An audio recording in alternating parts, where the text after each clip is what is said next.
This is India's longest funicular situated in Malangad, 50 kilometers away from Mumbai.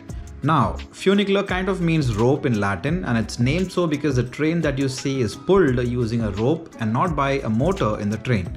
We will soon get into the details about the train, but before that, let's know more about the location. Malangad or Haji Malang is a famous trekking and pilgrim spot near Kalyan, which comes under the Thane district. Situated at around 3000 feet above sea level, it takes almost a 2-hour trek to reach the top from the base. Now, for the funicular, they have created a new entry which is 1 kilometer away from the actual entry with a proper 4-lane road. First proposed in 2004, the contract of work was sanctioned in the year 2007 and the foundation stone was laid in 2012. Supposed to get over in October 2015, this project took around 13 years to complete and was finally inaugurated in January 2026. Completed at a cost of 150 crore rupees, the station complex is built on a grand scale. The parking lot is quite huge and can seemingly accommodate around 80 cars at a time and good number of bikes too. The cost of parking for a 2-wheeler is 20 rupees for 2 hours and for a 4-wheeler it's 50 rupees for 2 hours. The station building is pretty fancy for a funicular and it's big too. I'm sure there is something more to come inside it. To the left side of the entrance you have the ticket counter. The cost of the ticket is 150 rupees for adults, which is a return ticket, and 75 for kids below 12 and elderly people above 75 years. You also get a quarterly pass for 1050 rupees if you are residing or doing business in Malangad. Luggage will be charged rupees 5 per kilo. The building is pretty empty as of now and all it has is a queue to enter and a waiting room where around 50 people can sit. Since the platform is only open when the train arrives, you will have to wait in the waiting room till then. And the experience of getting into the train is just like getting into a ride at an amusement park. The interior of the train is pretty basic. It has AC but it's not switched on and only the fans work. Kind of resembles the luggage compartment of the Mumbai local. To be honest, the trains didn't feel that new given the fact that it started operation in January. During the journey, you can literally feel like the train is climbing the mountain as the view outside is at an incline.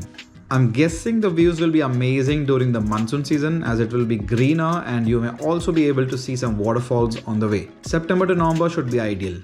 The journey ends pretty soon. The whole ride from bottom to top just took about 5 minutes. The station building at the top is also pretty big. The train literally goes into the building. You get in from one side and get out on the other side. The train has 2 coaches, each having 3 sections and one section can accommodate 14 people. So in all, 84 passengers can use the train at once. Apart from this, you also have a small luggage section too. This is how the cockpit looks, pretty simple with one console, and this is where the motor is along with the main pulleys at the terminal that pull up the train. So how it works is based on the counterweight balance system, which means the weight of the train at the top pulls the train at the bottom when it goes down. Simple example is an elevator or a lift in your building. Both trains leave the stations at the same time for this reason. The trains are attached to a heavy steel rope which is then passed through a series of pulleys to complete the journey. The rails are just there to support the weight of the train and to reduce the friction.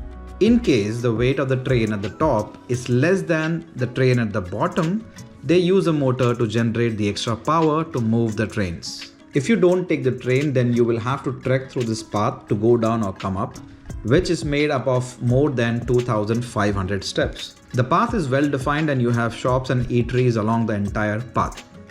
You have a lot of monkeys at the top near the station building, so be a little careful. If you go very close to them, they may attack. Also, if you have anything to eat in your hand, then there's a very good chance that they will snatch it.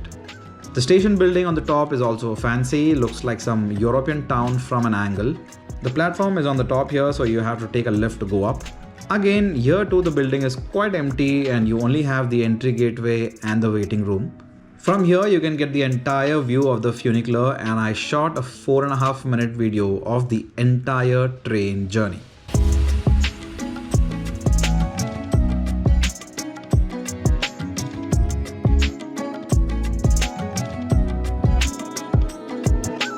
Let's speed this up.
After spending some time on the top, it was now time for me to go back. As I said, the ticket is the same for coming up and going down. The coaches are pretty basic, and as of now it is not air conditioned, only the fans work. Within a few minutes of arriving, the train leaves, so I would say there is a train every 10-15 minutes. I could see a lot of people traveling in this throughout the entire time I was there, which is a good sign. The total length of the journey is 1.2 kilometers, making it the longest funicular in India. The first funicular in India is attributed to the one in Nashik, opened in 2018, which is hardly 200 meters long, serving the Saptashrungi Devi temple. There is also one in Palani in Tamil Nadu, which opened in the early 2000s, but it's a winch train, little different from the funicular. The view from the cockpit is a little scary.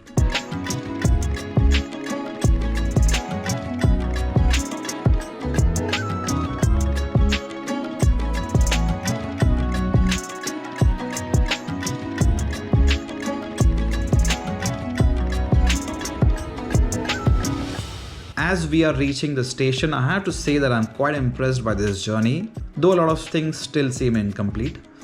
Now, is this ride worth it? Yes, it is. If you stay nearby or are coming to visit the pilgrim sites on the top or plan to climb the fort atop. The closest city to Malangad is Kalyan, around 15 kilometers away. You can take a direct rickshaw from the Kalyan railway station from the east side, which may cost you around 400 to 500 rupees. There is also a KDMC bus that takes you to Malangad, but the frequency is poor. The next cheaper option is to take the share rickshaw to Nevli Naka and then to the funicular entry point. So that was about India's longest funicular at Malangad. See you all in another video.